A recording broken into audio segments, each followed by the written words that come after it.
So, with that, let's get started. So, Adam, welcome. I'm going to let you be the first one to say, at least on my platform, what just happened in Judge Sini's court in Maryland regarding Abrego Garcia. Judge Zines has ordered the release of Abrego Garcia. She has found that he was being held for nearly 4 months without lawful authority, that there was no final order for his deportation when, after Abrego Garcia had won his right to pretrial criminal release, he was put into immigration custody. That it was 3 days later, he had the weekend to reunite with his family, then had to surrender to an ICE field office in Baltimore. And ever since then, he has been held in detention, and she has found this morning that detention has been without lawful authority because the grounds for the final deportation order was that there was no order. It was a different finding altogether. And I believe that we spoke about the imminence of today's ruling when I was down in Greenbelt, Maryland, in Zinis's court, when she repeatedly said that to the government. So this was, I would say, a predictable ruling, but a watershed one and a groundbreaking one. And let me put an exclamation point on what Adam just said with respect to the unlawful nature of the detention by the United States of Abrego Garcia. First of all, here is the first sentence of Judge Zini's order. Petitioner Kilmar Armando Abrego Garcia's petition for habeas corpus, that is the great writ, is hereby granted. Sentence number 2. Respondents, meaning Kristi Noem, the Trump administration, shall release Abrego Garcia from ICE custody immediately. And then she puts some reporting requirements on them to make sure they do it promptly. And here's the thing. The writ of habeas corpus is the great writ. It protects us all. Loosely translated, it's the body of the prisoner. And when there is an allegation that the United States government is unlawfully detaining a human being, that person can file for a writ of habeas corpus.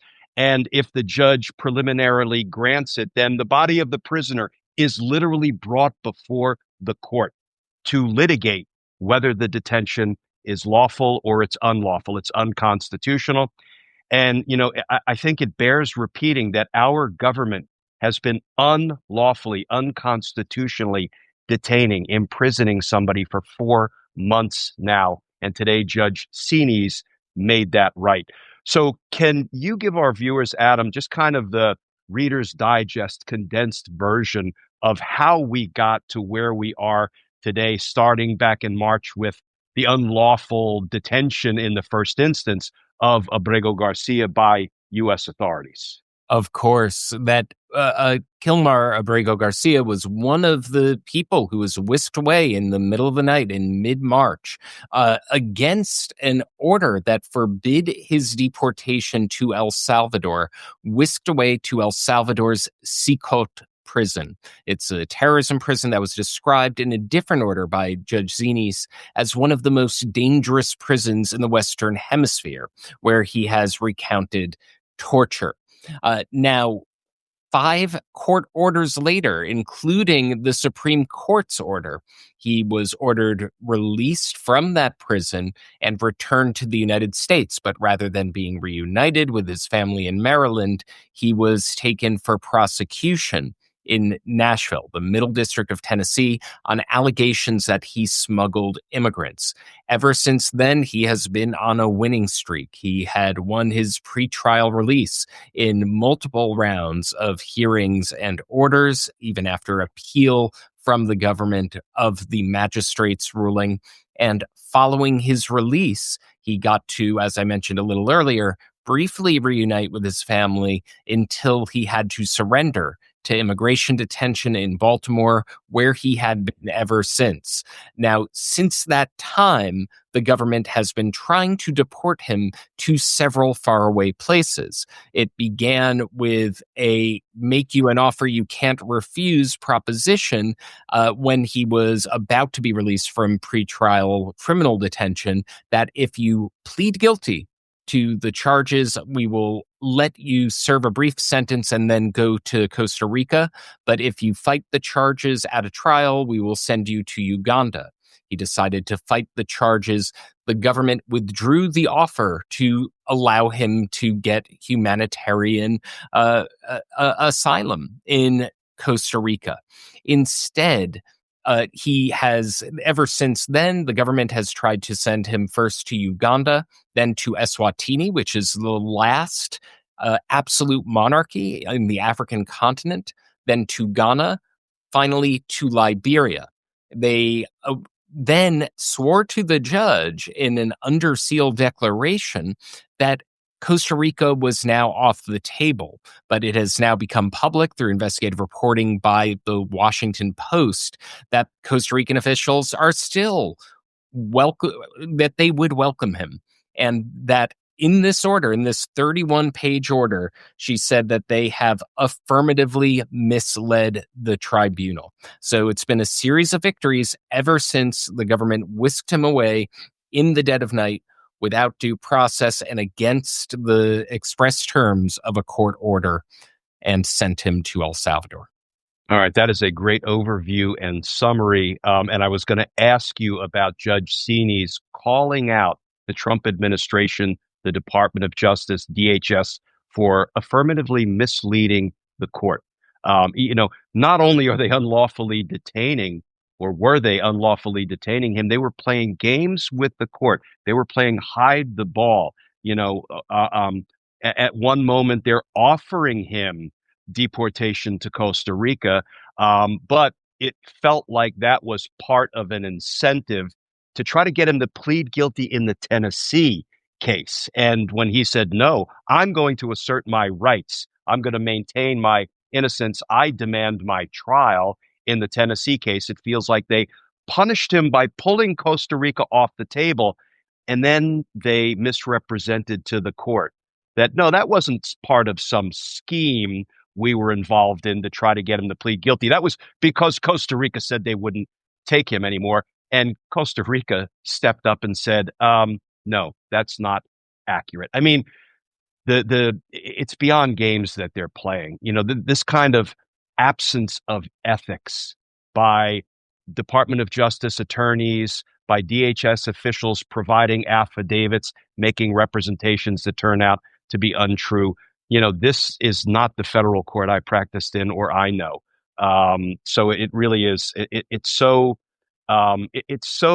disheartening that this is what the Trump administration has come to. But let me just touch a little bit on the Tennessee case, because you explain that when they begrudgingly finally brought Abrego Garcia back from El Salvador, they kind of wanted to spin it like, well, we're not doing it because the courts, up to and including the Supreme Court, told us we had to facilitate his release and return. We're doing it because we want to prosecute him for transporting undocumented migrants. Adam, the minute I read that indictment in that Tennessee case, I think I went on my own YouTube channel and did a couple of things. One, I said, this is a bullshit indictment based on a traffic stop. It is relatively fact-free with respect to any evidence that Abrego Garcia committed any crime. In fact, during that traffic stop, which happened, I believe, in 2022, if I'm not mistaken, That's correct. he wasn't given so much as a traffic ticket, never mind taken into custody for, transporting undocumented migrants. I said, one, this case will fail. I predicted it would never even get to a jury trial. And two, it looked like a vindictive prosecution. It looked like more games that the Trump administration was playing. So, every step of the way, it feels like Abrego Garcia has defeated the Trump administration, and the courts have basically stood strong against the lawlessness of the Trump administration. Can you just bring our viewers up to speed on the current status of the Tennessee prosecution? Absolutely. This week in Tennessee, there was supposed to have been a hearing on vindictive prosecution where the government was going to bear the burden of overcoming the presumption of vindictiveness. Because even before the evidence gathering process was complete on this issue, Kilmar Abrego Garcia was able to prove that a vindictive prosecution hearing was warranted. So that was supposed to happen this week, but it got spontaneously delayed. Why? Well, all indications in the record show it's that the government is dragging its feet on providing the evidence. And since they bear the burden now of overcoming the presumption of vindictiveness due to Judge Crenshaw's prior ruling, Abrego's attorneys are arguing that he should just throw out the case. So this hearing has now been delayed twice, and it can be absolutely fatal to the Trump DOJ's case. And this case, so you talked about the many signs of the weaknesses around it when it was first filed. One of them was a report that the chief of the criminal division of the Middle District of Tennessee, the district where he's being prosecuted, had resigned. And according to the reporting, because he feared the political interference in this case. That has now bubbled up into the vindictive prosecution hearing that is now a subject of discovery in the vindictive prosecution hearing. And it's this pattern that we've seen emerging throughout Trump 2.0, when they can't get people to go along with the cases for various failures with those cases. There is a high profile resignation, maybe a purge in one of the districts. And we saw it from the get-go, from the dismissal of the case against Eric Adams in New York to the James Comey and Letitia James case, and history repeating as well in Kilmar Abrego Garcia. And those purges that you referred to, those people standing up and refusing to do Donald Trump and Pam Bondi's dirty bidding, some people call it a brain drain. I refer to it as an ethics drain from the Department of Justice, because we have lots and lots of smart people. But, these folks need to stand up and, guided by their ethics, say, I will not be part of this. And the next step is I hope they will all speak out publicly so we get a better understanding of what's going on inside Donald Trump's Department of Justice. So let me explain one other thing before we wrap up here. I have prosecuted on multiple occasions defendants who committed crimes in the United States, but they were deportation eligible because they were here in undocumented status.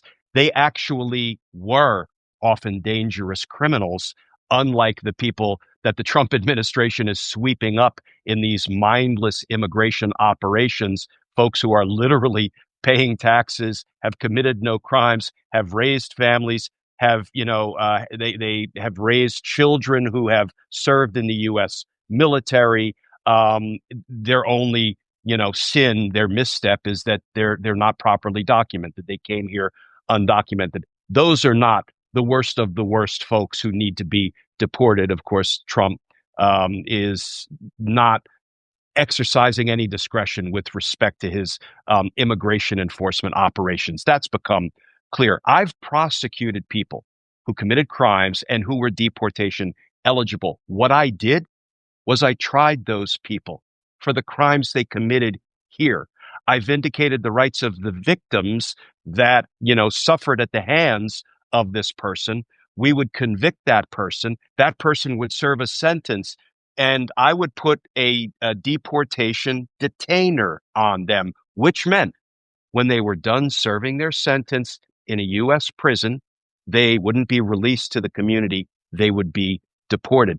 That's like bread and butter for prosecutors, particularly federal prosecutors. So when I see them trying to find every way to avoid trying to prosecute Abrego Garcia for his alleged crimes in Tennessee back in 2022, that's a tell. That's not the way federal prosecutors ordinarily handle someone who is here undocumented, is eligible to be deported, we want to hold them accountable for their crimes.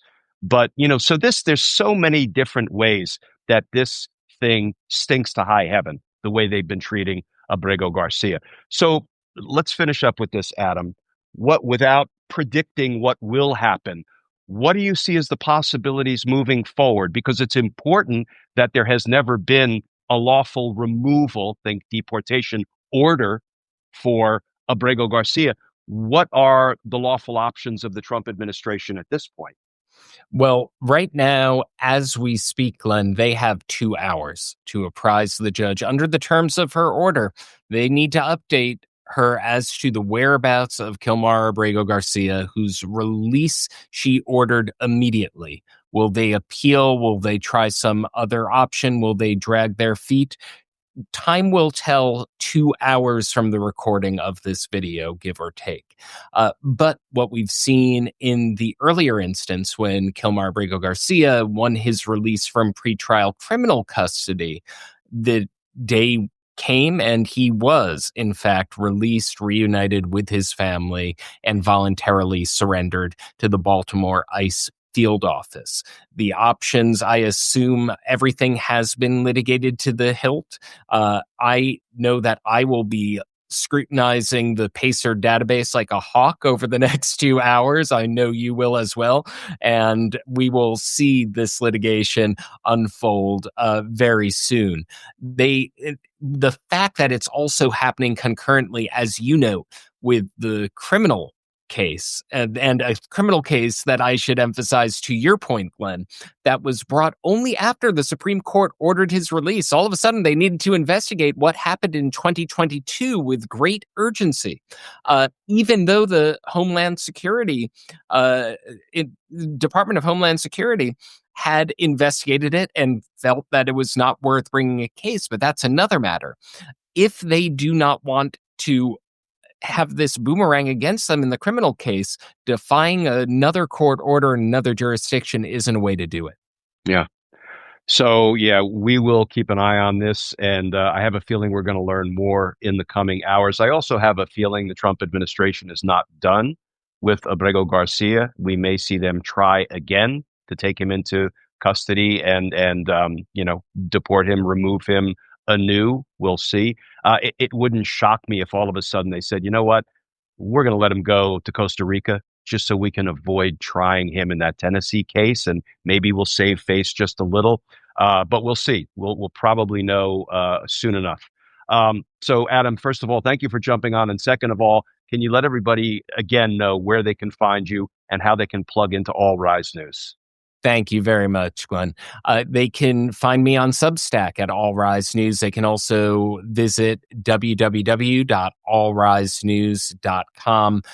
Your support by being a subscriber helps me cover court cases like these around the country. So always a pleasure speaking, Glenn, and hashing it all out on your channel.